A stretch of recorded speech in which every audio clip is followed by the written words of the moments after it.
Plus de 2000 policiers et gendarmes, dont quelques 650 spécialistes de la lutte contre la délinquance, seront déployés ce vendredi soir aux abords du Stade de France. C'est ce qu'a annoncé jeudi la préfecture de police de Paris. Près de 77 000 spectateurs sont attendus pour le match entre la France et le Danemark. Cette rencontre ne comporte pas de danger particulier selon la préfecture, mais les autorités françaises ne veulent prendre aucun risque après le fiasco de samedi soir lors de la finale de la Ligue des Champions. Les images de spectateurs agglutinés derrière les grilles du Stade de France, de forces de l'ordre intervenant avec des gaz lacrymogènes et de chaos à la fin du match ont fait le tour du monde.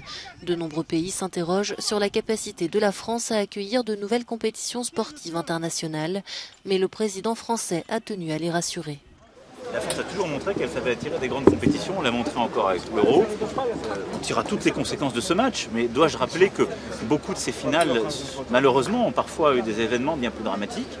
Et nous nous apprêtons aujourd'hui à accueillir le rugby en 2023 et les JO en 2024.